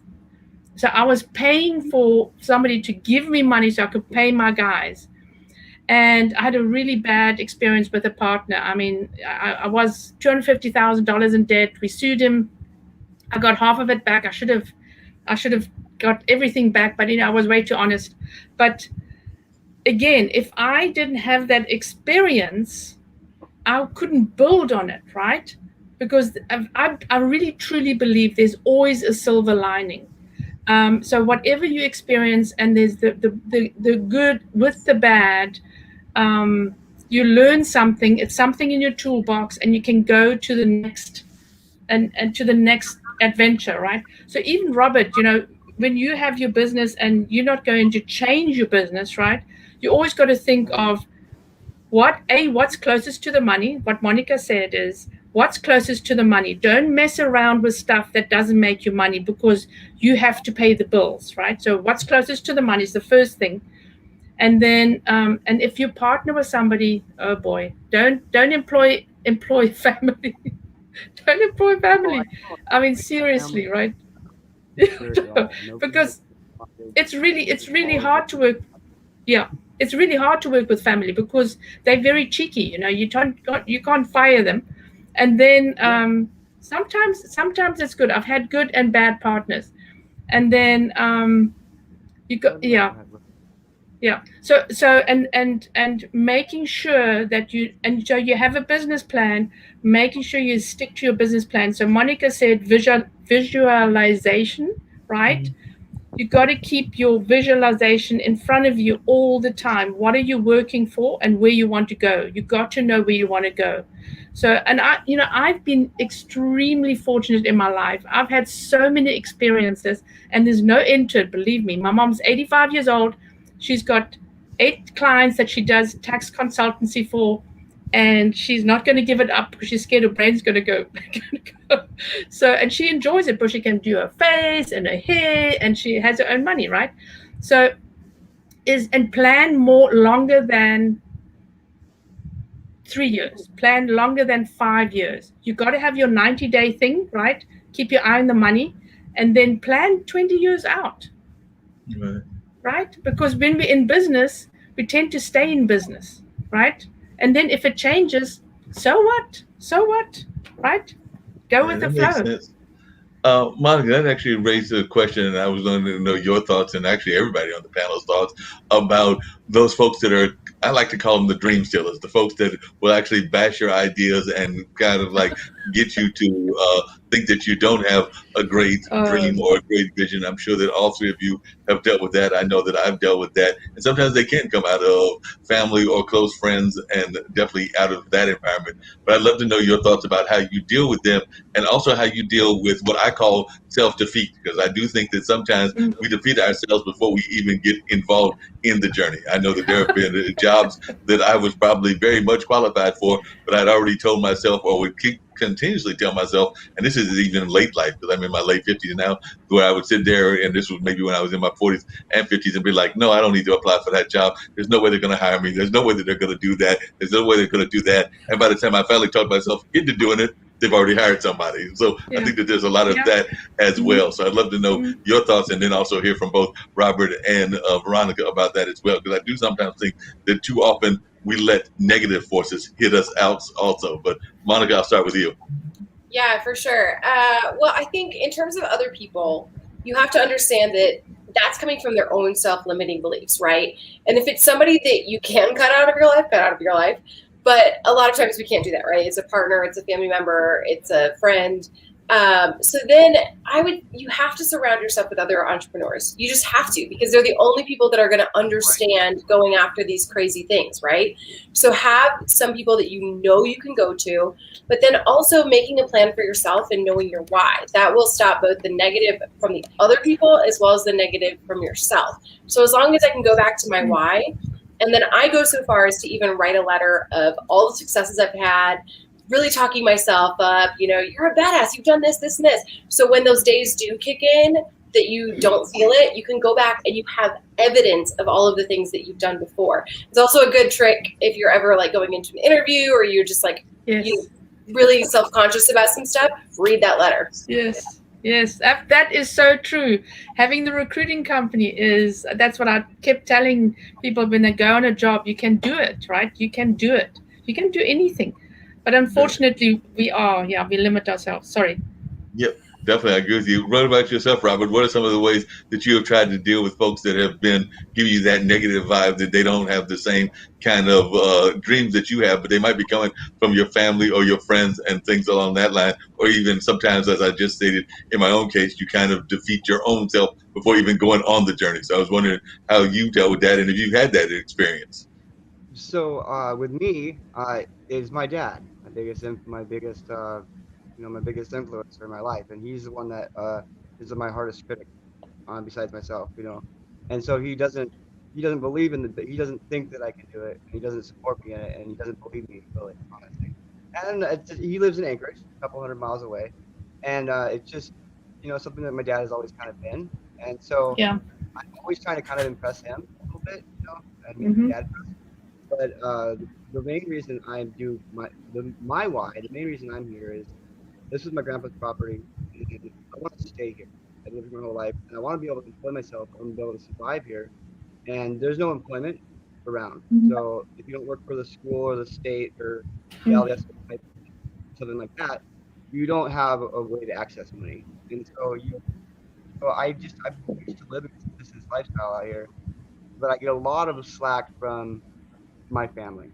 They're very negative. They're very negative. They fight with each other a lot, and I get nervous around fighting and yelling. I distance myself from my family, and maybe sometimes I feel like maybe I get twisted around where I'm out here because I want to be away rather than go toward it. And I did that in college too. When I went to UAA, I stayed in the dorms because originally I was so excited. I graduated at 16, president of my class. I had a scholarship for school, and I was ready to go. I was ready to go, go, go. And then my parents broke up right when I graduated, and so I ended up going to college to get away from the drama, and then instead of going to school. So it Yeah. really got me twisted up, and so I just kind of ended up back here in the woods again. But I love it here; it's beautiful. That's amazing to be able to live where you want to live. I think that is your ultimate, you can't get any better than that. And trying to go or trying to overcome parental disapproval, I love my dad. I tell you something, it will never go away. Your parents can be 90 and you can be 20 years later 60, 70. It is still the same thing. You will still feel like a child, right? So that never goes away. But I think as Monica said, having that positive, what my friend did, she had, and she's a very negative person, and so she has to really bolster herself up. She would get sticky notes all around her mirror, and she would say those mantras every single day. I don't know, she had 30 of them while she was brushing her teeth or whatever she was doing every single day to keep her positive, because her mother is so negative and has been all her life, right? And she's an amazing person. She actually helped me build my recruiting company. If I can have her in my business, oh my Lord. But and she's doing her own thing. I encourage her to do her own thing. But you can never go. There's no mental, having a parent just be negative about it. You just have to continually be positive. That's the only way to do it, right? And believe in yourself. You've got to believe in yourself, because you're the only person that can literally overcome something. And Monica going through divorce, and and there's depression because you failed something. The only way you can get through that is believing in yourself and knowing in your heart that you're on the right path, right? And having that total faith, and it doesn't matter whether you're Christian or whatever you are, just having faith that you will make it. And if you just have to, it's like take a step and I can do it. I can do it. Think of that the little train, up the hill. I can do it. I can do it. Well, Because one of the things that I've admired about the class. Latin culture, and I would even argue that I admired sometimes about the Asian culture as well, is there, and we used to have it in certain parts of American society as well, but then people started going more spread out and going families being spread all throughout the country. But a lot of times there's that love of family and that Yes. support that you get from the family. Because a lot of times I know within the Latin community and definitely in the Asian community, you might have people that are definitely seeming like there's a lot of people in one small family environment, but they're also supporting each other. So from those are created No. Ortegas. I have to disagree. Okay, I don't Okay. care what nation you're coming from. You can be in an Asian family, and there can be those negative people in your family. It's got nothing to do with what color your skin is, what tribe you are, what country you're from. You will have those negative people in your family. Believe me, Right, but it's there's certain cultural normalcies in different cultures and different ethnic yes, that people have different inhibitions and insecurities and stuff. So they have different views and they're biased on different things. And we will never understand that because we've never actually been in those shoes before. yes. Never actually faced the same dangers they've had. And so I definitely am not racist or prejudiced in any way. Sometimes I catch myself when I use an ethnic name or a racial name and just trying to explain a demographic and it kind of gets twisted a little bit. And I find myself defending people defending what I say because it's just the world has twisted words backwards. I know. And it's a leftist movement that we won't get into the politics. No. I think the only thing that should be women and men. Yeah. Like, right? And I also get upset if women go, well, we're all for women power. I said, what about the poor men power? So I was obviously here in America. I love America. Believe me, I think America is like a smorgasbord just there for the taking, baby. There's nowhere in the world where you have 350, maybe a little bit more, million people in one country, right? Nowhere in the world. Nowhere. I don't care where it is, right? Because every single state is like a small country and we're all under one big umbrella. But, and I was going to say something amazing, but I forgot now. So I came to America and then they told me I can be a woman in business and I can get into businesses, corporate, because I'm a woman in business, and this was awesome, right? And I was African American as well, since I'm from Africa and I'm now American, but I was told from small business liaison that it's not African American anymore. They're going to call it black just because I'm claiming it. But so you have that. Yeah, right. But you have that opportunity. But the poor white guy is sitting there in the audience when they were telling us all about, this cool stuff that we can do. And he gets up and he says, and what about us? And we all go, sit down, idiot. You can't do anything. But it's also a type of discrimination, right? I know that the white males have had the opportunities, blah, blah, blah, in the day of when. But, it's like they still a small business. They're still struggling. So there is so much. If you think of it this way, I'm single, in my 30s, white male. Yes. It's a dream on, baby. I don't have an indigenous tribe to go to. I don't even really know my ancestry really. I know I'm part of Tom, so like I wouldn't even be able to get back to my roots. So yeah. Watch people fighting, and being racist with each other because I haven't faced it. Because I just live so remote. And like you, a white woman living in South Africa, I'm sure that, but you are white, right? Yeah. Living in South Africa, so you must be able to face it, on both ends, kind of. You probably had friends. You got to. Yeah. I mean, I lived during apartheid. I grew up during apartheid. I lived it. I had colored friends, what we call people that have white and a black parent, so they're colored. It's like, and we weren't allowed to sit at a cafe together. They weren't allowed in the restaurants or anywhere, right? So I lived through that, and my mom's friend had black hair and was really, really tightly, and she was told to sit in the back of the bus. So, but it's you just have to, You just have to. It is a mindset, and you can't change people's minds. So we didn't have any colored people. I see Robin's in the back. You got the husband still going back in the back there and everything. So I saw that he just kind of like rolled over there and said hello. Yeah, Mahabi Roy is working outside. Yeah, Roy, I meant. Yeah, Roy's working in the background and everything, so he's getting his work on. Monica, what are some of your thoughts about that? Because definitely I know that it's definitely become more of an issue, not just because, as I mentioned earlier, Black Lives Matter, but we're also hearing the conversation about what's going on with the border and all of that. And definitely there in Texas, but also California, and a number of kids, unfortunately, are coming across the border and unoccupied. But I was just wondering, that was the other hard-hitting topic that I was going to get to. What your thoughts around that, being from the Latin community and everything. So I just wondering your thoughts around that. Dan, I can't remember, like I said, whether you're a parent or not, but I do know that you were a wife, but I didn't know whether y'all had kids or not. But I just wondered, as one that is fairly young, and all, your thoughts about that. Yeah, absolutely. And then I am going to have to hop off. I'm so sorry. My book ended up coming out today instead of Thursday, so I'm getting like blown up with everything going on, which is all good stuff. But yeah, so I am half and half. My dad was born in Mexico. My mom looks like Veronica, like blonde hair, so it's interesting because I've gotten it from both sides. I lived in the South where I got people commenting on my tan.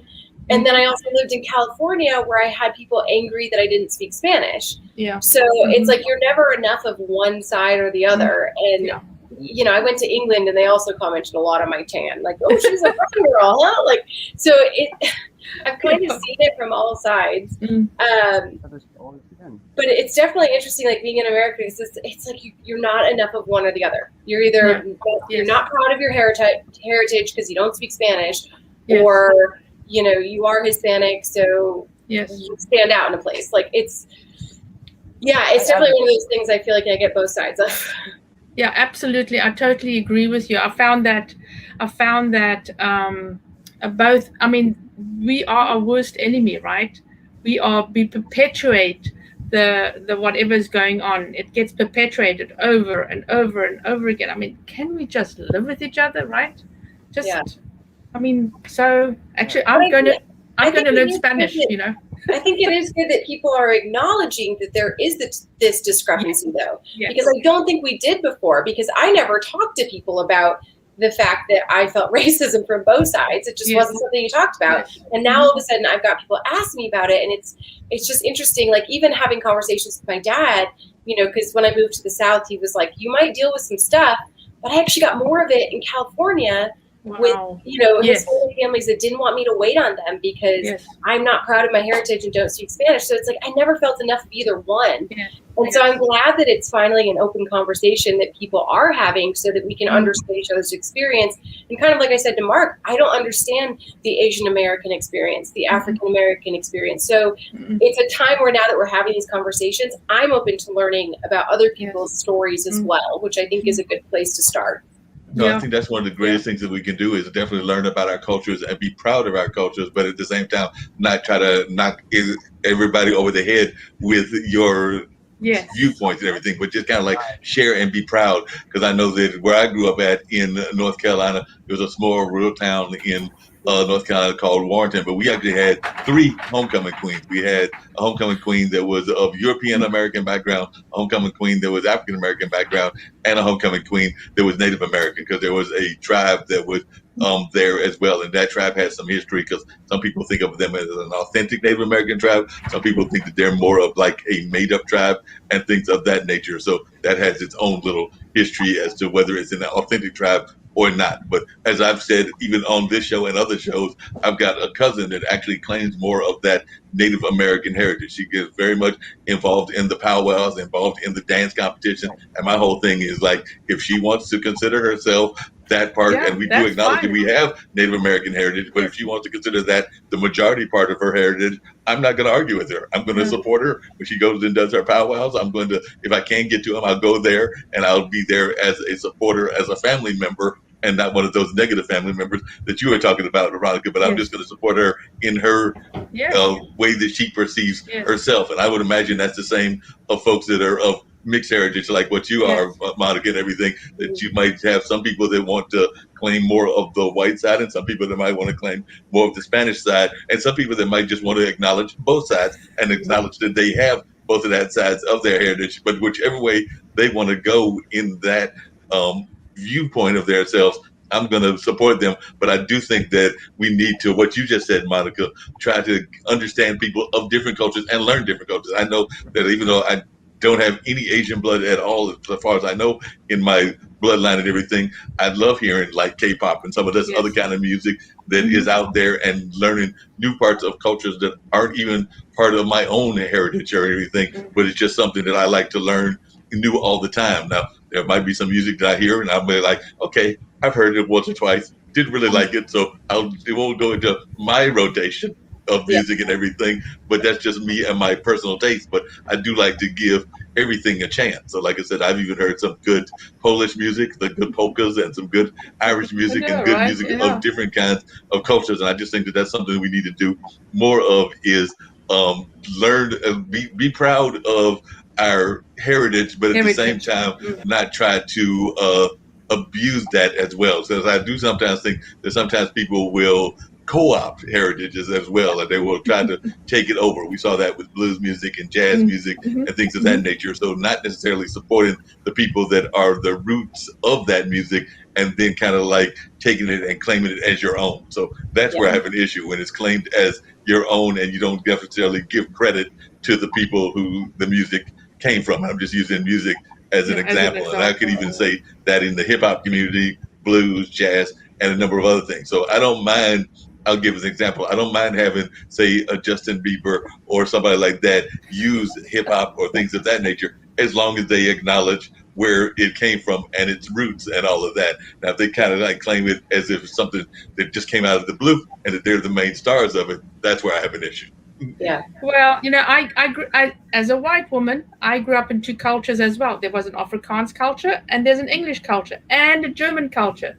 Right. So I spoke 3 languages at home, because I come from Afrikaans, German, and English. And then I'm not Afrikaans enough, and believe me, I can sling the language, or I'm not English enough, or I'm not German enough, so I actually grew up in that environment as well. And you tend to, I'm not native enough.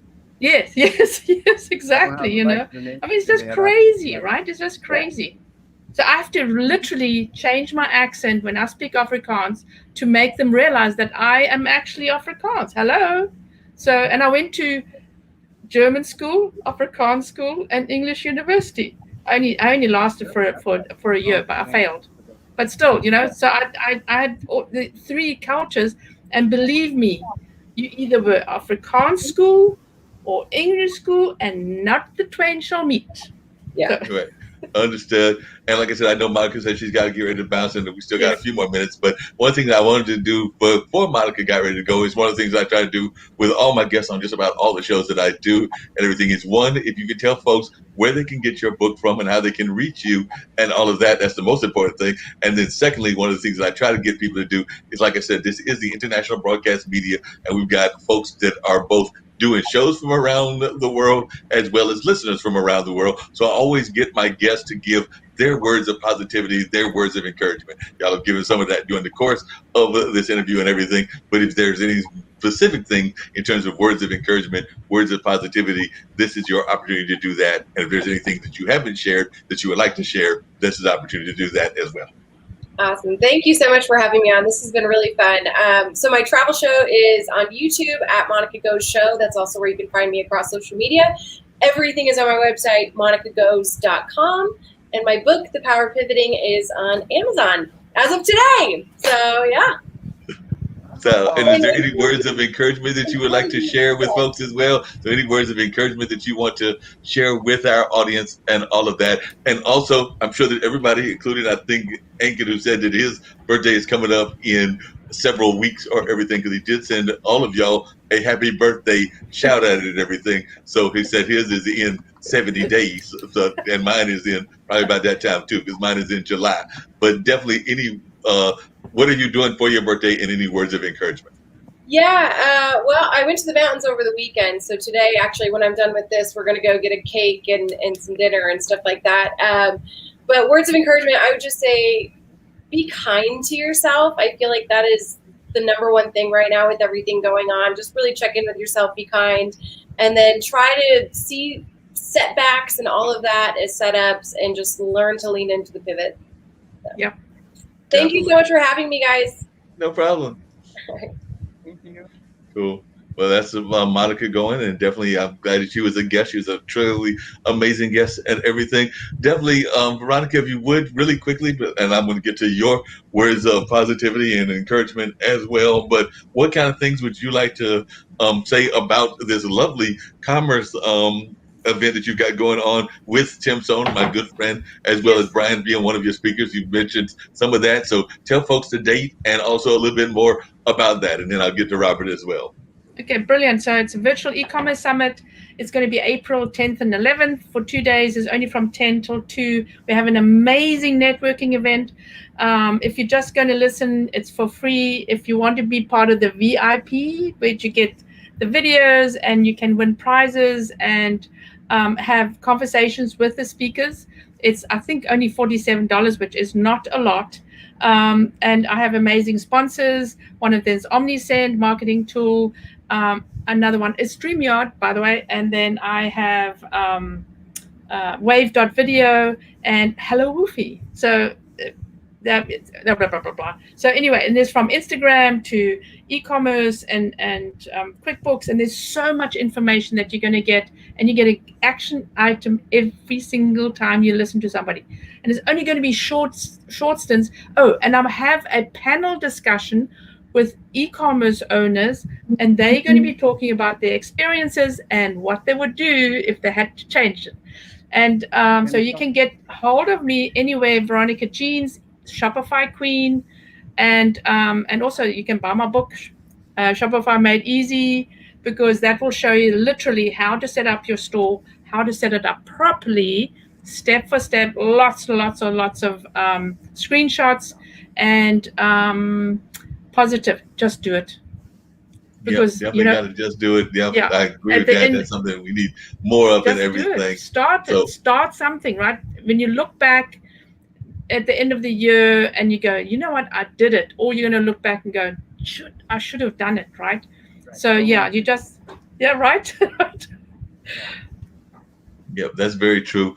We do need to see Molly before you go and everything, because like I said, I've alluded to her. So is Molly hiding back there somewhere on the boat, or is Molly somewhere else? So definitely we need to see Molly. Can't have a show without Molly the giraffe making an appearance. So there's Molly. Molly the giraffe has made her appearance as well. Molly. Molly has made the appearance. Got to have Molly in the house as well. So Molly is always appearing on things like Brian's show and a number of other shows as well. So always glad to have that energy there as well.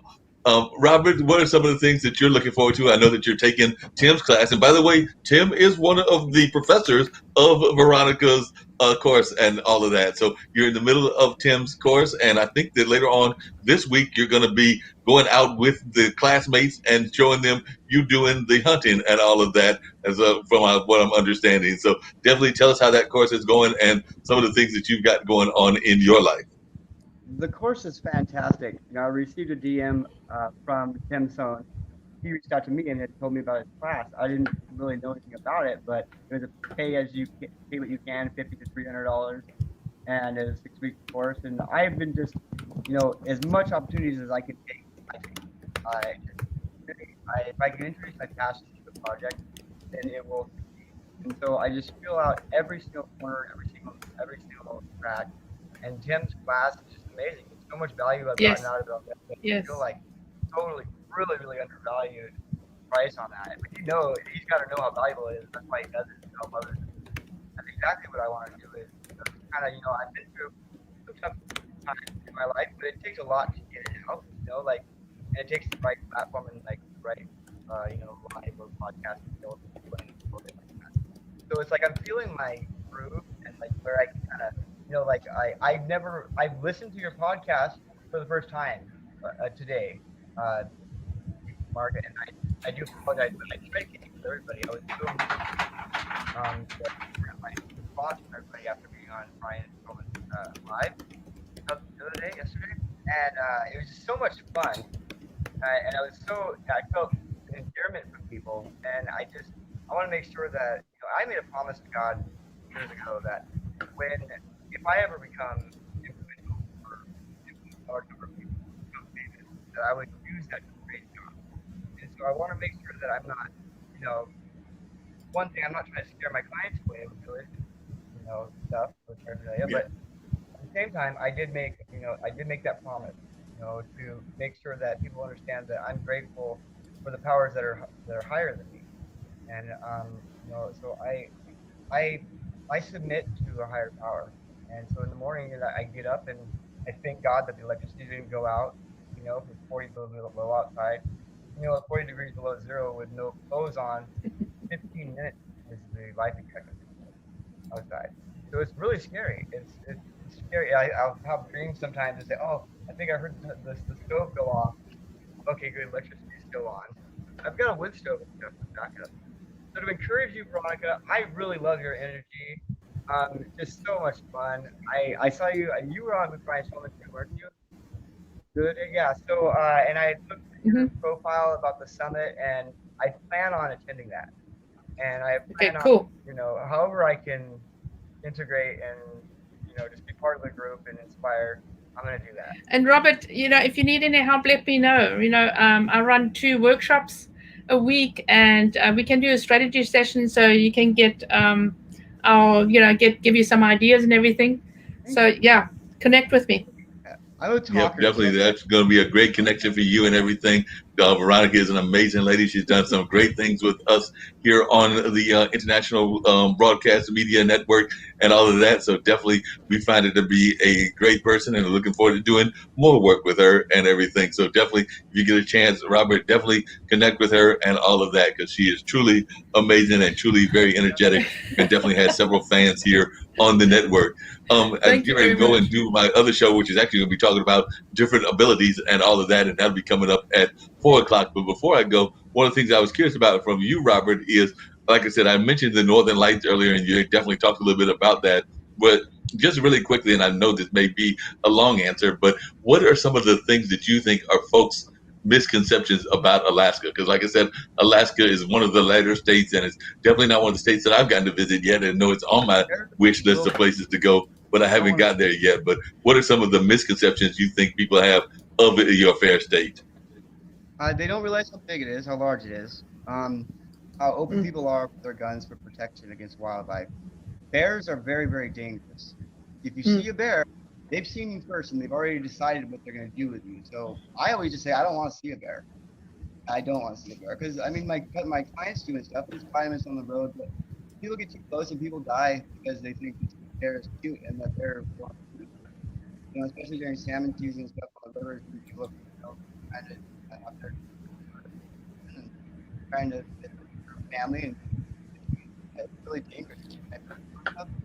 So what I try to enlighten people on when they're doing sailor is try to let them know that when you leave Anchorage, that's the last stoplight you're going to see. We're going to go 300 miles out, and the pavement's going to end. The electricity's going to end. You're not going to have a cell phone. You're not going to be able to get online. You're not going to be able to charge stuff. So you're going to be, just trust me, basically. And so I just tell them, be aware of how big it is, and the landscape is, there's tall mountains and there's really deep canyons. There's rainforests and there's everything in Alaska. You can get lost. Tell people that Yeah, you gotta give yourself more time. People give themselves out time. gotcha.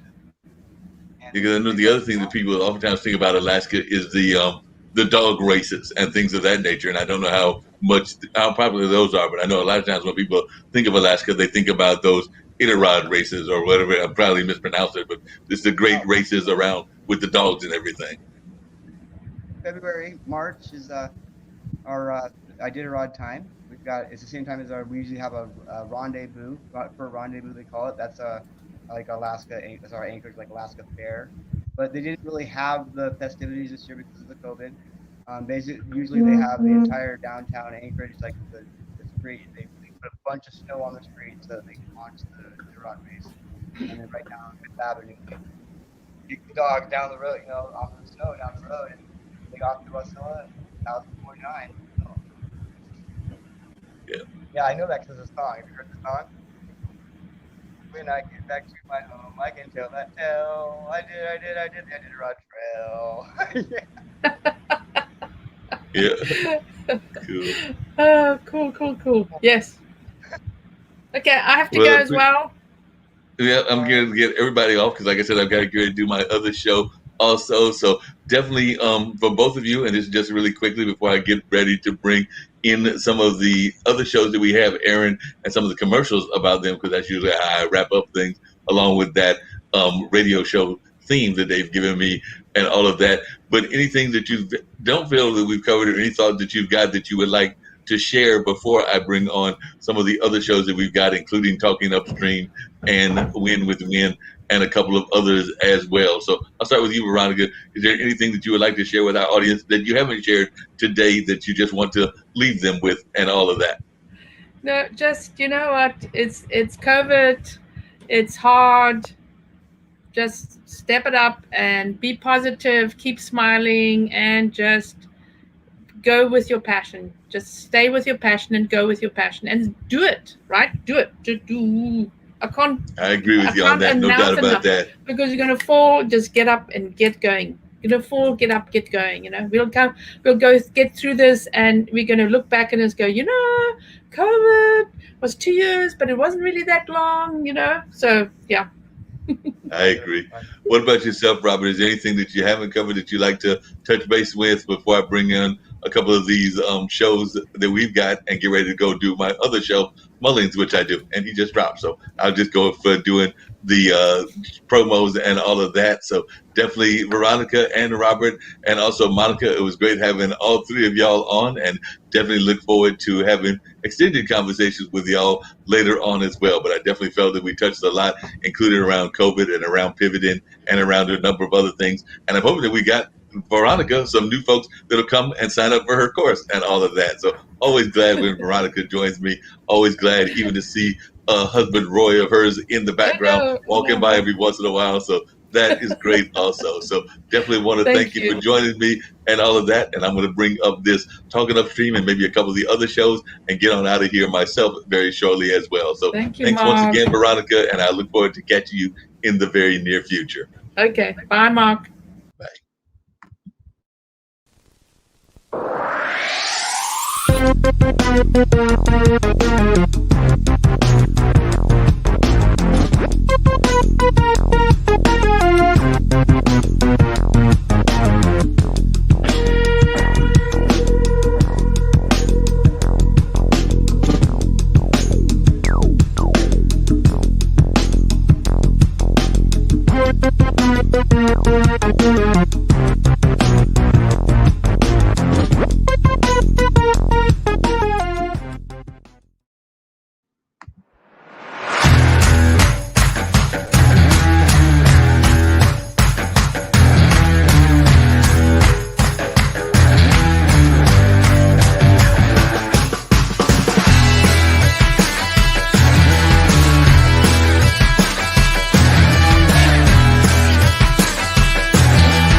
My name's Brandon.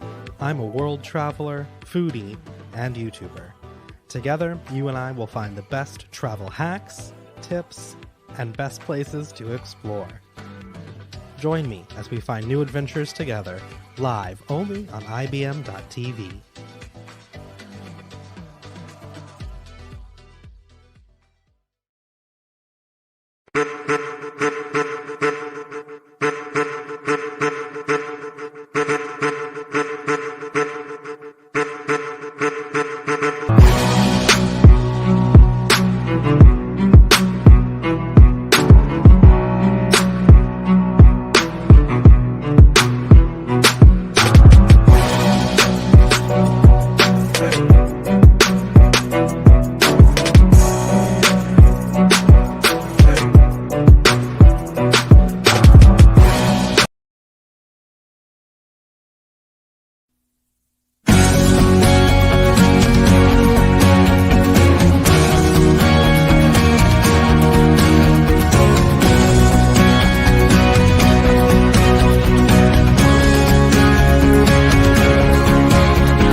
you.